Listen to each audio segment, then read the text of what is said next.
Hello, everybody. My name is JT, and welcome to The Conversation.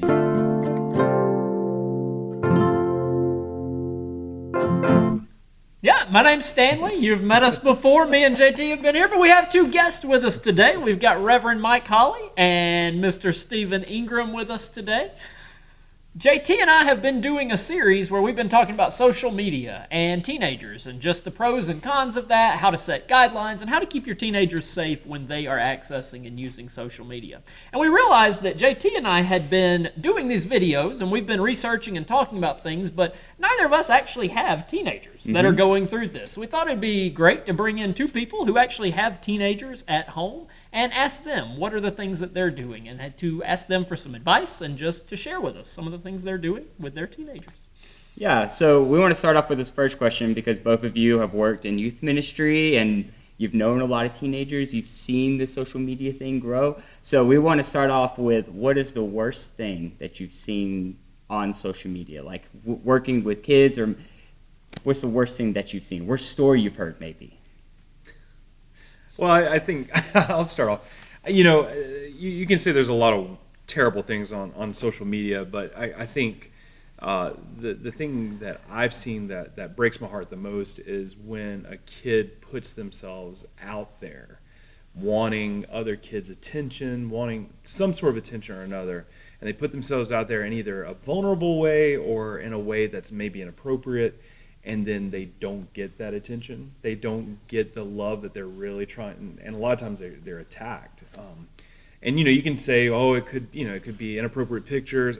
For me, it's when a kid puts themselves out there and then they just receive negativity or a lot of times nothing at all, and you can just see their kind of heartbreak because they just want someone to reach out to them. So for me, that's the most heartbreaking thing I see. Yeah, and I think that if you look at the culture of how people respond to feedback from their friends, the number of likes is being equated to a sense of self-worth, right? If I am noticed, then I am someone, rather than being appreciated for or who you are and what skills or what you bring to the table. And I do see that, like Stephen, I see students or young people that are really just trying to figure out who they are. I mean, psychologically, they're going through that phase of growing into this sort of idea of who am I, what am I about, what do I want to do with my life, this identity formation. And it gives them the opportunity to try on different personalities, different ways of viewing the world, which is completely normal for a student. But now, with the idea of liking or disliking or hearting or whatever it is, double tapping, all of that is basically feeding into this idea of, am I worth something to other people? And I think that's dangerous. Yeah, and when we were kids, the trying on these different skins, these different personalities, that's been going on for hundreds of years, right? That's a part of adolescence. That's a part of growing up. However, when we were kids, you did that in a close-knit community that could not go viral, right? If you said the word viral 30 years ago, it was because somebody got sick, right?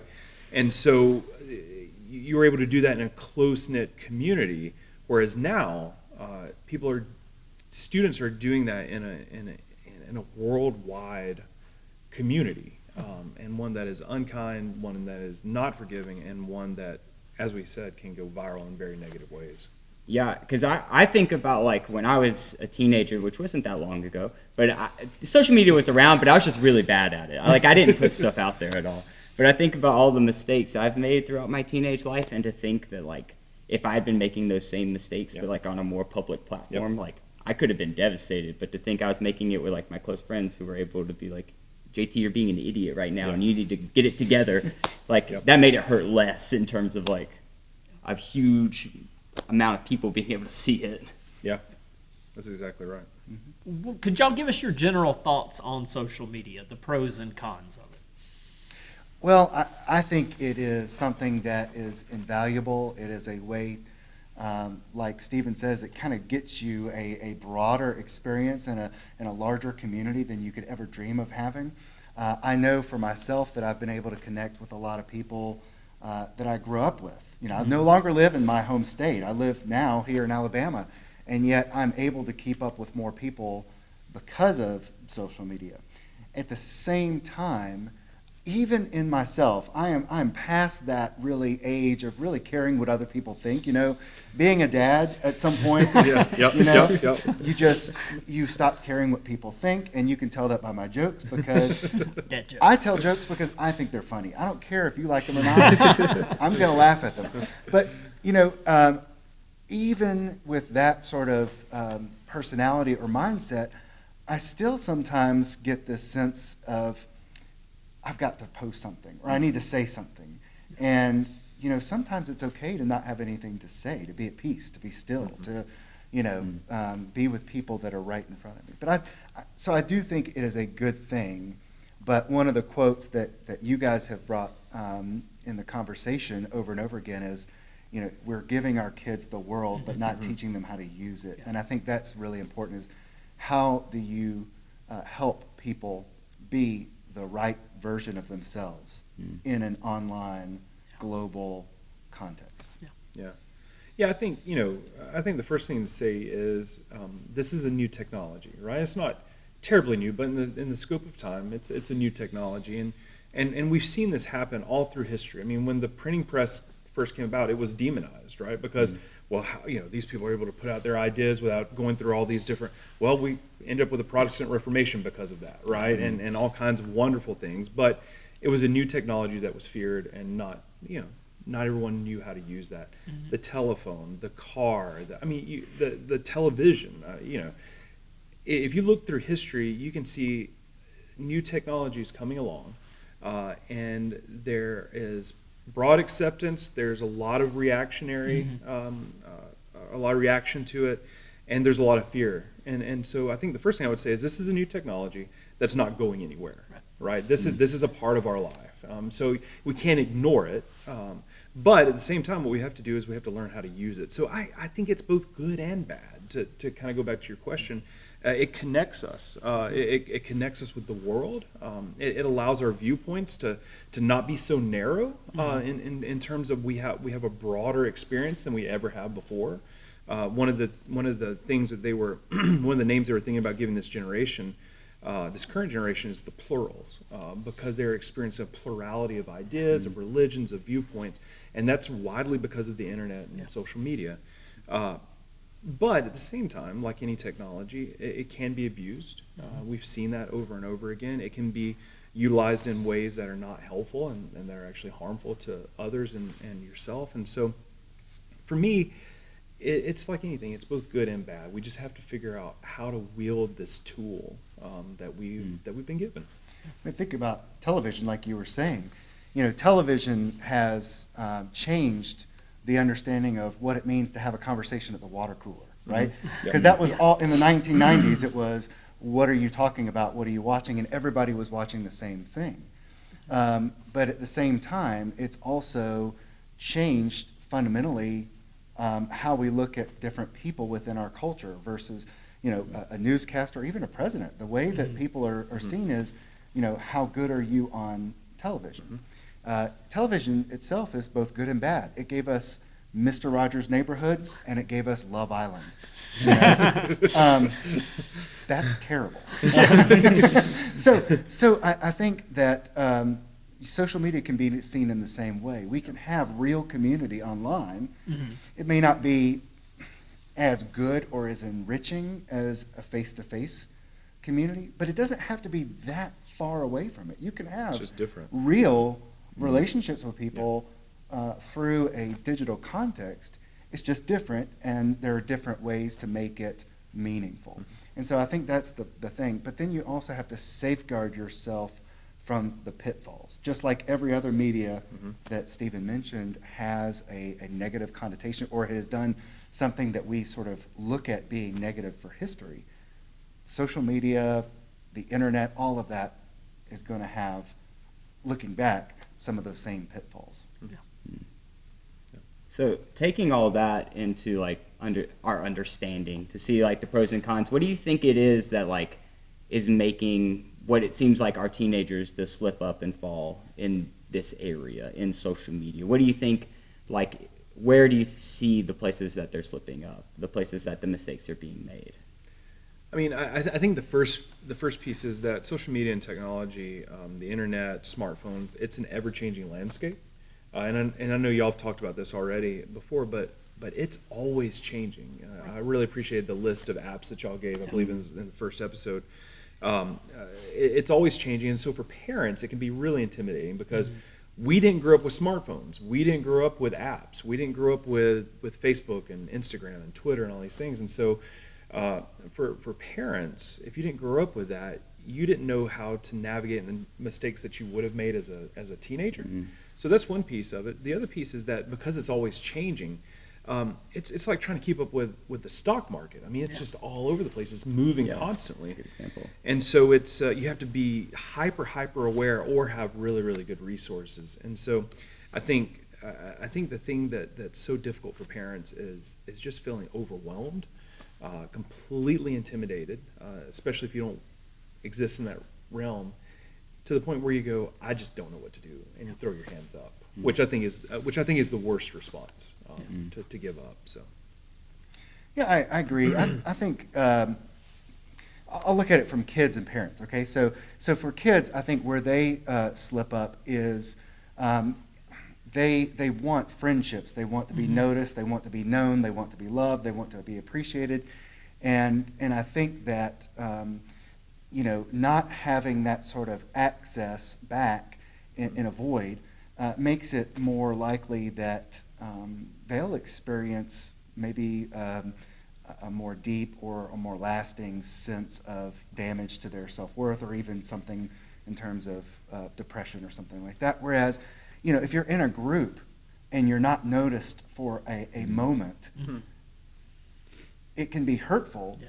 But then 10 minutes later, you may be included in that same group, whereas online, it almost feels permanent, like there's a hard stop there in some of these moments, because you're comparing yourself to others. We've always been comparing ourselves to one another, but it seems a little bit more final in terms of how we do that. I think for parents, where the slip up is along the lines with Stephen, is that it becomes so complicated. And there's this narrative of everybody else is giving their kids access, or they cannot live in this world without this access, that sometimes we either just throw our hands up and give them the device without any kind of limits, or we don't take the time to monitor, to teach, to talk about it.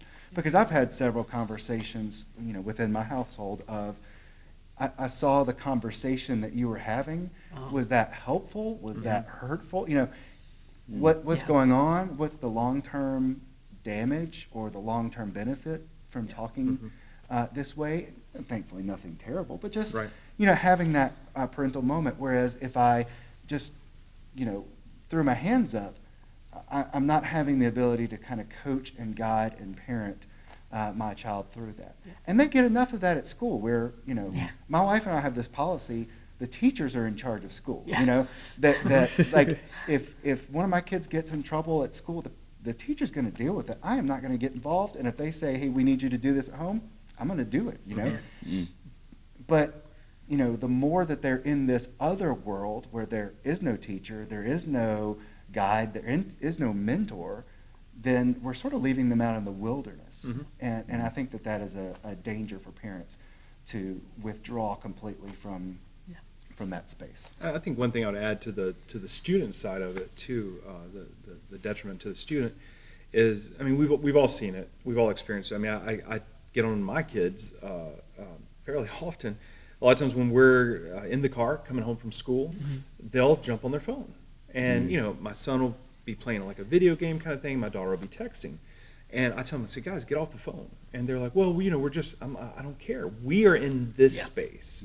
A good friend of mine, Andrew Zersky, wrote a fantastic book on teenagers and digital culture, and he talks about so many times what happens with teenagers is they will go to that texting. They'll lean on the wall and start doing the thing. And the reason why is because they're not comfortable in a situation, and so the phone allows them to escape into a atmosphere where they are comfortable.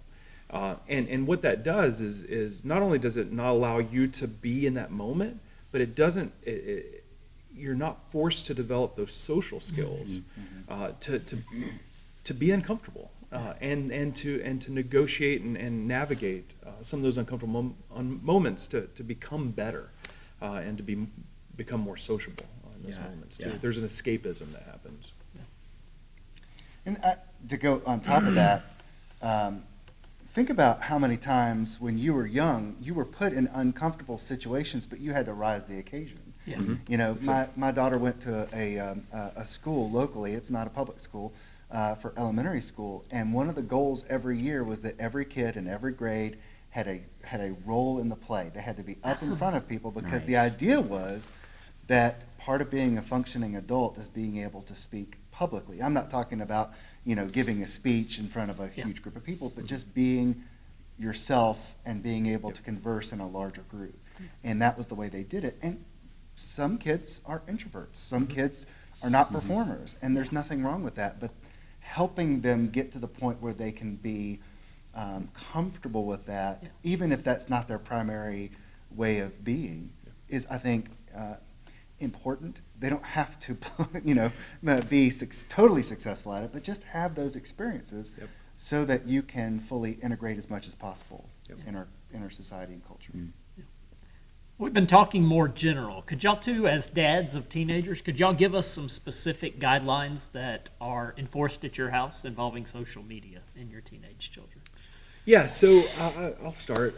So we decided to give so I've got an 8th grader, a 6th grader, and a 2nd grader. And we decided to give our kids, and we made this decision when our oldest daughter, Mary Claire, went into 6th grade. We decided that would be when she got a cell phone. And that was a decision. We spent months and months and months thinking about it, researching it. The reason why is because their middle school is very close to a church that they go to after school on a couple of days a week. And we know they'll be walking down that hill. We also know that they would be participating in extracurricular activities and a lot of different things like that. And so we valued having a greater level of communication with them, for them to be able to call us anytime they need us, if they need to be picked up early, whatever, right? Now, at the same time, we also just made a bunch of other decisions. The first one was that we set the phones up so they cannot download an app without us approving it. So if my son wants to download a game, it pops up on my screen. I can preview the app. I can click yes or no. There's no way to download anything without that. The second thing we did was we put a device called Circle, Disney Circle. It's also called Circle Go, in our house that monitors what they do. It puts filters on it. It also puts time limits, because what we found out really quickly was that we were arguing every day about how long is too long on the phone. Right. And so we put a time limit on the phone, and so that way there was no arguments. Right. It tracked it. When it hit the time limit, I get a notification on my watch, on my phone. It says Mary Claire's hit her time limit, and then it shuts the internet down. Okay. Now she can still text us and things like that. The third thing we did was we decided that we were not going to do social media, that our kids were not going to do social media, and we actually made that indefinite. We've talked about it. We're looking at 9th or 10th grade probably, and it'll probably just be Instagram at that point.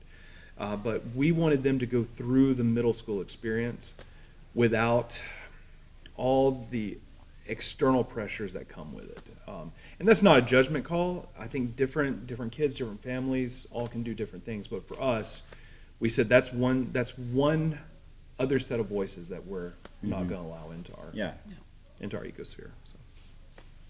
Yeah, and one neat thing about some of the parental apps like Disney Circle that the Ingrams use is that you can reward time to kids. So let's say you have a limit of 2 hours a day, but it's the weekend and you've got a little extra time, or there was no homework given after school today. You can actually go in and reward them a little bit extra time, or if they did their chores, right? And that's one thing you can do. Or if they don't do their chores, you can just shut it down. That's right. There you go. But one thing that you just need to be mindful of is that it's very difficult to turn off every function on a phone. That's right. Right? So you might be able to turn off the internet, but they can still access games. They can still access texting sometimes, unless you use certain apps like, I know on the iPhone, you've got screen time where you can monitor how many messages they send. Yep. And so, you can do all that, but at some point, it's still a portable computer.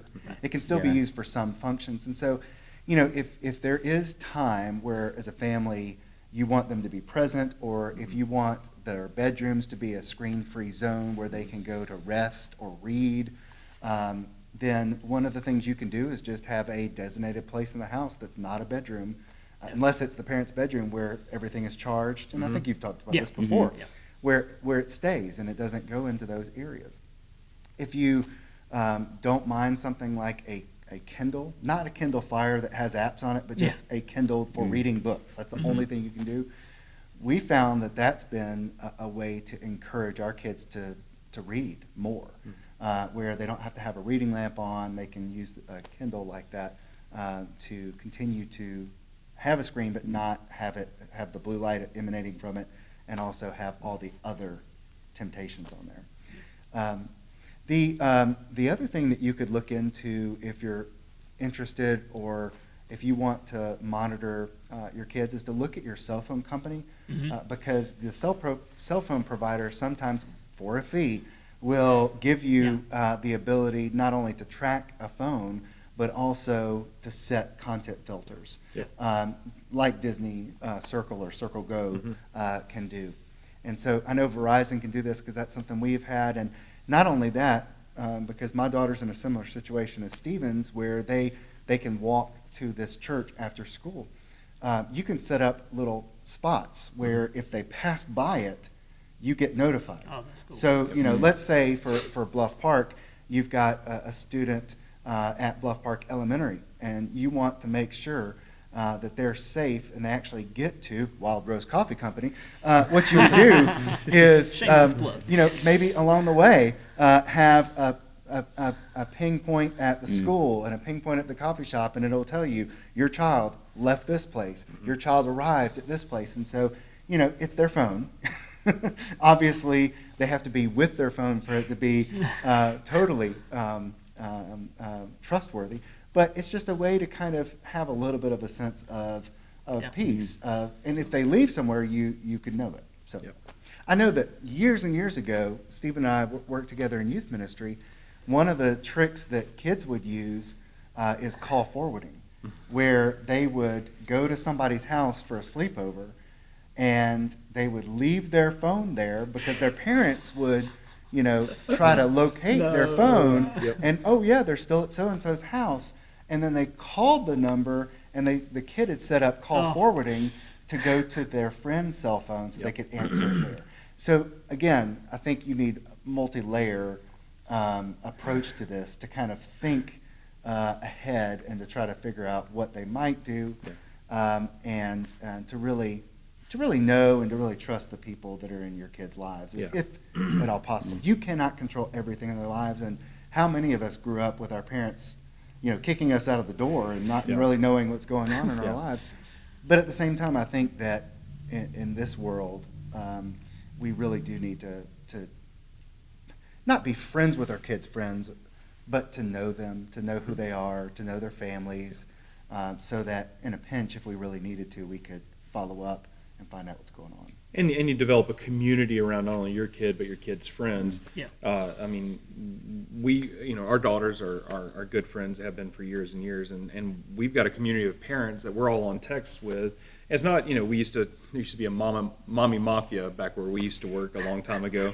We'd joke about, so not a mommy mafia, but just a community that you surround your kids with, of trusted adults that you trust them, they trust you, and you're raising your kids together. And there's something beautiful and good, and I would argue biblical about that too. And we've heard a little bit about that, about communities looking into social media stuff, communities that are saying things like, we're not going to give, all of our kids are going to get their phones at the same age, so that we're all on the same page together and there's no disagreement amongst the kids. So there's some cool stuff out there. Well, and if this idea of community continues, you might be able to find ways to rely on previous communities, or you might be able to help mentor, younger communities. If you get to the point where, like Stephen and I, our kids are in the 8th grade, and maybe some 6th grade parents are trying to go through this minefield, and all they have to do is reach out to us, and we could share what we've learned along the way.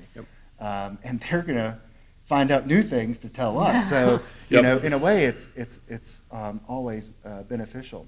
One of the other things I just will mention is that what I've heard is that if you do want to allow your student to have a social media account, but you don't want it to be on their phone, where you can kind of monitor it, one of the things that you could do is put it on your phone, where it's password protected. You create the password, they don't know it, they can't access it through a laptop or Chromebook or anything, and they can borrow your phone.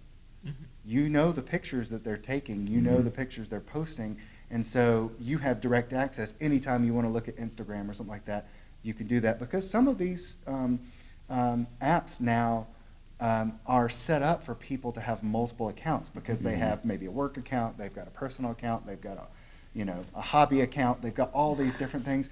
My dog has an Instagram account. All right. Set up by some college students from Birmingham Southern, and it has more followers. How many followers does it have?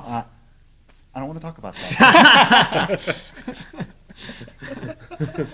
It's a sore subject. Yes. Ooh, okay, sorry, bad question. So, kind of on that note, what advice would you give to any parent that's like, I just gave my kid a phone, like I'm starting to set boundaries? What would be like the first thing you would say? Be like, this is the number one step you need to take right now. So what I would recommend is, the more that you display, or your child displays responsibility, the more access they get. So, think about what we call it. We don't call it a portable computer. We call it a phone, right? So start by giving them a phone. Now, you can do this by being a flip phone or, a basic phone. Or, as a parent, you can set up the phone and restrict the apps so that it is only the stock apps that come with the phone, and you control the password, and they cannot add any other apps. And so along the way, if they're using it responsibly and they are asking for a social media app, or they're asking for a game, you can grant access to that. And if they don't use it responsibly, then you can take it back and it's a phone again, right? And so I think that's one thing, is sort of go ahead and start as basic as you can, and through that relationship of trust and responsibility, add along the way. Yeah, I think two things. The first one is there is a lie that teenagers have been telling for hundreds and maybe even thousands of years. Everybody's doing it except for me. I'll do classic. Right? Yeah. I mean, it's baloney. So if a kid walks home, everybody's got a smartphone but me. Nope, that is not true. That is simply not true. Everybody's on Instagram, but nope, simply not true, right? So be very comfortable, I think, as a parent. Yeah. Go ahead and just calling that for what it is. No, that's not true. Now, it may feel that way, right? It may feel that way, that all your friends, but that's not true, okay? And the parent, the thing I was told as a kid, well, they're not your parents, I am, right? Yeah. And there's some beauty and some goodness to that. But that's the first thing. Don't be afraid to tell your child, even if everyone else is doing it. That doesn't mean we're going to. Yeah. And not to let culture set your standards for you. I think that's the first thing. The second thing is, and just as important, maybe even more important, is constant communication. Yeah. My oldest daughter will ask about Instagram about every 4 or 5 months. So, Dad, do you think I get Instagram? Well, let's talk about it. And we do. We talk about it. And I say, if you can convince me that the benefits outweigh the negatives or the positive, possible costs, then we can talk about this. And so we'll talk about it.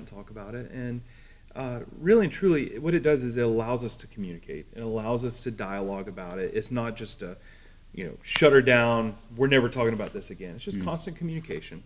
And she's helped me see some positive things that it could be for her. Now, it's not outweighed the cost for us as a family yet.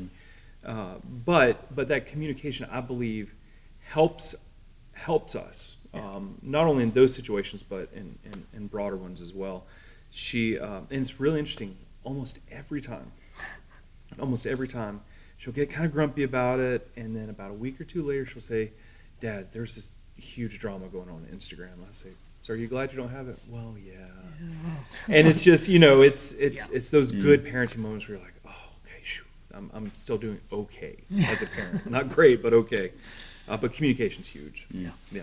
And I think that this is kind of one of the great benefits we have as a parent, because when our children were 3 and 4 and 5, they kept saying, why?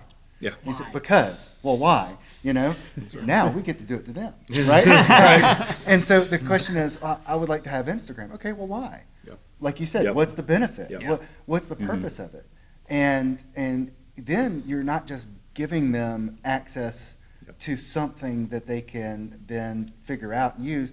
They sort of understand ahead of time what the purpose is. So you can say, if you do get Facebook or Instagram or something like that, you said you were going to use it for this, and we agreed that was what you were going to use it for. Right. But now you're using it for this, and we didn't agree to that, right? So you're almost setting up parameters of helping the student, the child, learn this is what this is supposed to be for. This is how I treat it responsibly, and then you can have that further conversation once they actually start using it. And think about it. When you give a student or a child a car, it's the same thing. Yeah. Why are you getting this car? It's not just so you can go cruising 2 miles an hour so everybody sees you, right? Okay. So Steven do, Fresh Prince and Jazzy Jeff. Yeah, that's right. Yeah. Okay. All right. So it's not just so that you can be noticed. It's because you need to be able to get from point A to point B as a student. And eventually you're going to need to be able to get from point A to point B, whether that's school or work. And so there's a purpose to this vehicle.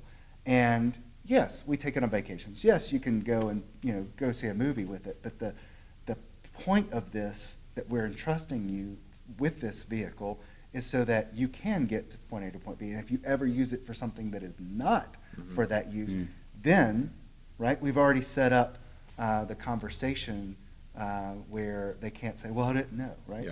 Yeah. Clear consequences, clear communication. I will say, in terms of communication too, there are certain apps that my daughter knows there's no way in heck she's getting this app.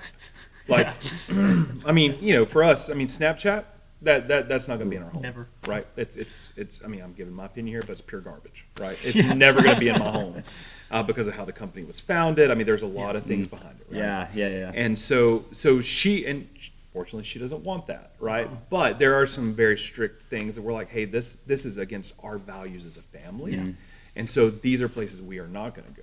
And so my daughter's a researcher too, which is really nice. She loves to research stuff. She'll get. And so, the Instagram thing's been really neat, because as she's going in trying to find things to prove why she should get it, she's reading all the research about anxiety, depression, cyberbullying. She's like, oh man, I'm never going to convince it.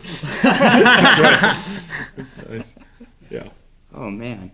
Those were the questions we had. Do you have any follow-ups? I don't think so. Is there anything in closing y'all kind of like to say? Final thoughts?